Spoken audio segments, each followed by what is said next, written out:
మానవులలో వారు కూడా ఒక జాతి, కానీ మానవులకు అదృశ్యంలో ఉన్నారు. వారి యొక్క ముఖాలు చర్మాల మాదిరిగా ఉంటాయి అన్నారు. కళ్ళు చిన్న చిన్న ఉంటాయన్నారు. ఆ జాతి వారు భూమిపై ఉన్నటువంటి మానవ జాతి కంటే ఎక్కువ సమూహంలో భూమిపై మానవులకు దాడి చేయడానికి వస్తారు. వారి దాడి ఎలా ఉంటుందంటే ఎవరు తట్టుకోలేరు. సముద్రపు కెరటాల మాదిరిగా వస్తారని ఖురాన్ గ్రంథంలో 18వ సూరాలో సూరే కహఫ్లో 99వ ఆయతలో అల్లాహ్ సుబ్హానహు వ తఆలా అంటున్నారు, యమూజు ఫీ మౌజిన్ అంటున్నారు అల్లాహ్ సుబ్హానహు వ తఆలా. కెరటాల మాదిరిగా వారు గుంపులు గుంపులుగా వస్తారు. ఈ రోజు ఏలియన్లు అంటే భయపడుతున్నాం. ఏలియన్ బాబులే ఉంటారు. వారు ఏం చేస్తారు? దొరికిన నదుల్ని ఖాళీ చేసేస్తున్నారు, దొరికిన సముద్రాలను ఖాళీ చేసేస్తున్నారు. భూమి అంతా అల్లకల్లం చేసి రక్తపాతం చేసి భూమి అంతా నాశనం చేస్తున్నారు. హజరత్ ఈసా అలైహిస్సలాం వారు విశ్వాసులందరినీ కూడా సీనా కొండ, తూరు కొండ వైపు తీసుకువెళ్ళి అల్లాహ్ సుబ్హానహు వ తఆలాతో ప్రార్థన చేస్తూ దైవదూతల రక్షణలో వారు మాత్రం రక్షించబడుతున్నారు. ఆ తర్వాత వారు ప్రార్థన చేస్తున్నారు.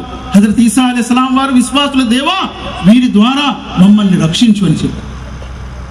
అల్లాహ్ ఆ యొక్క యాజూజ్ మాజూజ్ అనే జాతి వారు ఎక్కడున్నారో ఎవరికి తెలియదు. కానీ ముహమ్మద్ సల్లల్లాహు అలైహి వసల్లం అన్నారు, జుల్కర్నైన్ అనే ఒక ప్రవక్త వారిని బంధించాడు. అప్పటి నుంచి వారు రాలేరు. ఖయామత్కి దగ్గర ప్రళయానికి సమీపాన్ని వారు బయట పడిపోతారు. ఒక పెద్ద ఉపద్రవం అది. మహా వ్యక్తులు ప్రార్థన చేస్తే ఆ ప్రార్థన ద్వారా వారికి ఒక రకమైన వ్యాధి పుడుతుంది. ఆ వ్యాధి ద్వారా మొత్తము కూడా సవాలు భూమి అంతా కూడా నిండిపోతాయి. వారి సవాలతో భూమి నిండిపోతుంది. ఖాళీ చేసేదెవరు? మహాప్రవక్త ముహమ్మద్ సల్లల్లాహు అలైహి వసల్లం అన్నారు, ఒంటె మెడల లాంటి, ఒంటె మెడలంటే చాలా పెద్ద మెడలు, ఒంటె మెడల్ లాంటి మెడలున్న పెద్ద పక్షులు వస్తాయి. దాన్ని ట్రైనోసరస్ అంటున్నాం.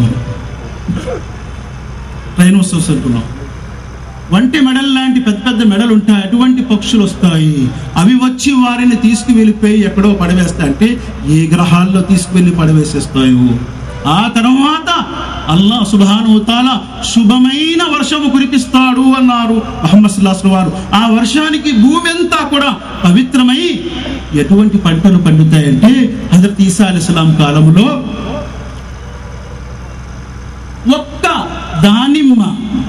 ఒక్క దానిమ్మ ఒక జాతి తినొచ్చున్నారు.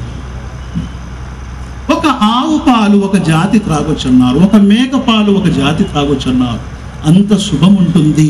భూమిపై పాపం అంటూ ఉండదు, పాపాత్ముడు ఉండదు, యుద్ధాలు అంటూ ఉండవు. అందుకే జిజియా అనే ట్యాక్స్ కూడా ఉండదన్నారు ముహమ్మద్ సల్లల్లాహు అలైహి వసల్లం వారు.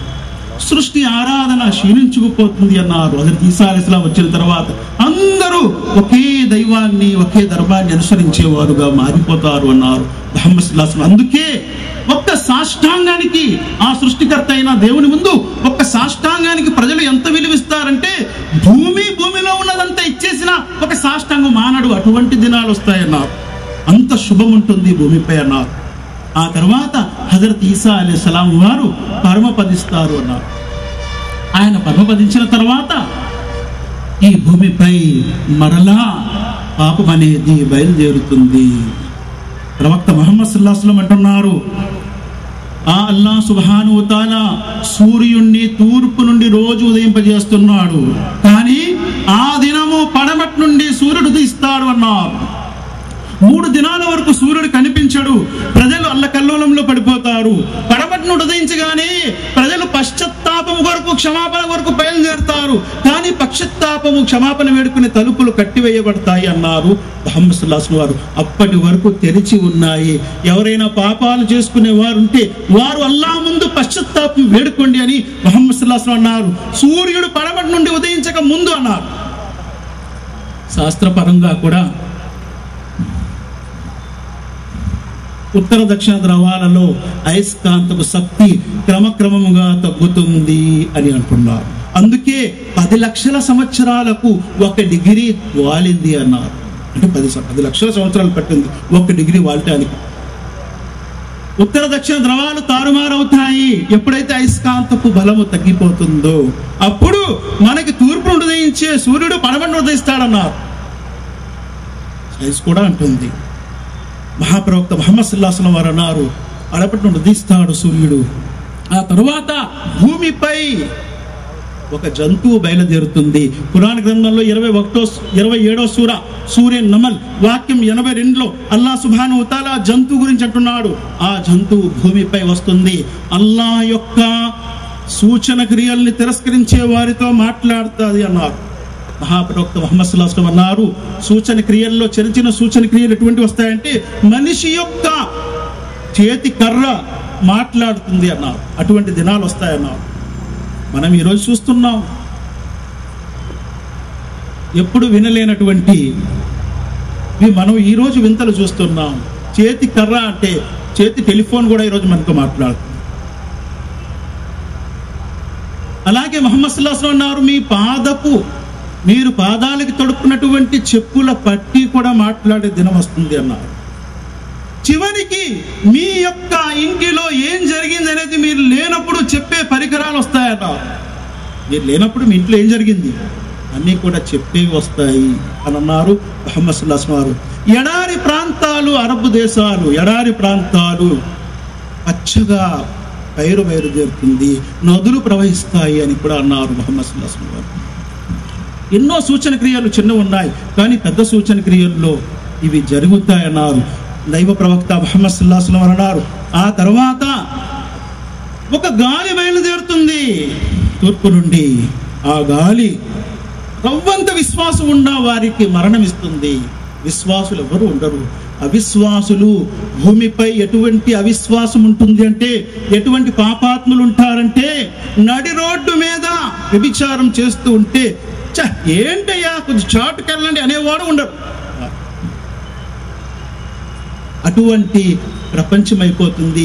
జంతువుల కంటే హీనముగా ప్రవర్తించే మానవ జాతి ఉంటారు భూమిపై. అకస్మాత్తుగా ఏమవుతుంది?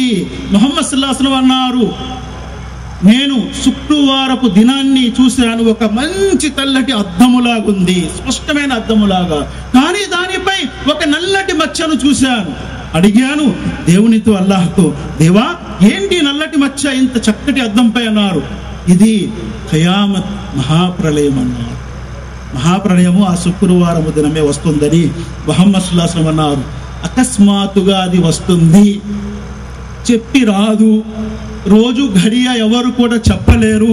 అకస్మాత్తుగా ఎలా వస్తుంది? ఖురాన్ గ్రంథములో అల్లాహ్ సుబ్హానహు వ తఆలా 101వ అధ్యాయం ఇక్కడ పంచినటువంటి పాంప్లెట్స్ లో ఉన్నది ఆ సూర, ఆ అధ్యాయం. సూరే ఖారియా దాని పేరు. ఖారియా అంటే అర్థం ఏమిటి? ఖారియా అంటే ఉదాహరణకి ఒక వ్యక్తి ఇంటిలో పడుకొని ఉన్నాడు తన కుటుంబంతో సహా. అర్ధరాత్రి ఎవరో వచ్చి మామూలుగా తలుపు కొడితే ఎవరో ఇంత రాత్రి వచ్చారేంటి అనుకుంటాడు. అదే ఎడాపెడా బాధితే ఏమవుతాడు? ఆ వ్యక్తి పరిస్థితి ఏమవుతుంది? ఎడాపెడా తలుపుని బాధితే దానినే ఖారియా అంటారు అరబిక్లో. ఖారియా అంటే అర్థం ఏంటంటే అకస్మాత్తుగా అర్ధరాత్రి సమయము. అటువంటి సమయములో అకస్మాత్తుగా తలుపుని ఎడాపెడా బాధితే ఎలా ఉంటుందో అలాంటి అల్లకల్లోలము సృష్టిలో ప్రారంభమైపోతుంది అన్నారు. దానికి అల్లాహ్ అల్ ఖారియతు మల్ ఖారియా, ఆ ఎడాపెడా బాధేది ఏంటో, ఆ ఎడాపెడా బాధేది ఏంటో నీకు తెలుసా ఓ ప్రవక్త ముహమ్మద్ సల్లల్లాహు అలైహి వసల్లం? వమా అద్రాక మల్ ఖారియా, ఓ ప్రవక్త ముహమ్మద్ సల్లల్లాహు అలైహి వసల్లం ఆ ఎడాపెడా బాధేది ఏమిటో నీకు తెలుసా? యౌమ యకూను నాసు కల్ ఫరాషిల్ మబ్తూత్, ఆ రోజు మానవులు చెల్లాచెదరయ్యే పురుగుల్లాగా అయిపోతారు. దీపపు పురుగుల మాదిరి. దీపపు పురుగులు ఎలా ఉంటాయి చెల్లాచెదరులో? ఉదాహరణకు విశాఖపట్నంలో ఒకసారి క్యాల్టెక్స్ ట్యాంక్ బరస్ట్ అయింది తెల్లవారి 6 గంటల సమయంలో. అప్పుడు ఎలా ఉంటారని అందరూ 6 గంటల సమయంలో కాలకుత్యాల్లో ఉంటారు, నిద్రలో ఉంటారు. ఒకడు లుంగీతో ఉంటాడు, ఒకడు నైటీతో ఉంటాడు, ఒకడు ఏదో కాలకృత్యాలు చేస్తూ ఉంటాడు. ప్రతి వారు ఆ టైంలో 6 గంటల సమయంలో క్యాల్టెక్స్ బరస్ట్ అవగానే ఎవడు ఏ స్థితిలో ఉన్నాడు అక్కడి నుంచే పారిపోయాడు. వాడికి అసలు బట్టలు ఉన్నాయో లేదని కూడా చూసుకోలేదు, పారిపోయాడు. ఏమవుతుందో తర్వాత చూద్దాం, ముందు పారిపోవాలి. అల్లాహ్ కూడా అదే అంటున్నాడు, చెల్లా చెదరవుతాడు. ఆ శబ్దానికి ఈప పురుగుల మాదిరిగా చెల్లా చెదరైపోతారు. యౌమ యకూను నాసు కల్ ఫరాషిల్ మబ్తూత్ వతకూనుల్ జిబాలు కల్ ఇహ్నిల్ మన్ఫూత్. పర్వతాలు ఏకినటువంటి దూతిరి మాదిరిగా ఎగిరిపోతూ ఉంటాయి. పర్వతాలు చూస్తూనే ఉంటారు ప్రజలు, కనుగుడ్లు తేల్చి చూస్తూనే ఉంటారు. అందుకే 22వ సూరాలో అల్లాహ్ సుబ్హానహు వ తఆలా అంటున్నారు, యా అయ్యుహన్నాసు తఖూ రబ్బకుం ఇన్న జల్జలతిస్ సాఅతు షైఉన్ అజీమ్. ఓ మానవులారా, మీరు మీ ప్రభు పట్ల భయభక్తి కలిగి ఉండండి. నిశ్చయముగా ఆ ప్రళయ దినం యొక్క భూకంపము అతి తీవ్రమైనది అంటున్నాడు, హెచ్చరిస్తున్నాడు. ఆ రోజు గర్భముతో ఉన్నటువంటి స్త్రీ తన యొక్క గర్భాన్ని విసర్జించేస్తుంది, కానీ ఆమెకి తెలియదు తన పిల్లవాడు ఏమయ్యాడు. ప్రజలు తూగుతూ ఉంటారు, మత్తులో ఉన్నారేమో అనుకుంటున్నారా. వమా హుం బిసుఖారా వలాకిన్న అదాబల్లాహి షదీద్. ఆ తీవ్రమైన భూకంపానికి వారి పరిస్థితి అలా అయిపోతుంది. అందుకే అది ఎలా జరుగుతుందనే విషయాలు ఖురాన్లో చాలా చోట్ల ఉన్నాయి. ఎందుకు జరుగుతుంది అనేది కూడా తర్వాత చెప్తున్నారు. ఫఅమ్మా మన్ సకులత్ మవాదీనుహు ఫహువ ఫీ ఈషతిర్ రాదియా. ఎవరి కర్మలైతే బరువై ఉంటాయో, సత్కార్యాలు ప్రపంచంలో చేసుకొని ఉంటాడు, చాలా ఆనందములో ఉంటాడు, చాలా సంతోషములో ఉంటాడు.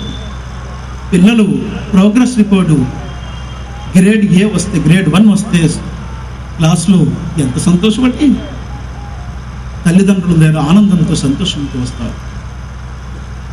ఆ రోజు సత్కార్యాలు చేసేవారు చాలా ఆనందాల్లో ఉంటారు అంటున్నారు.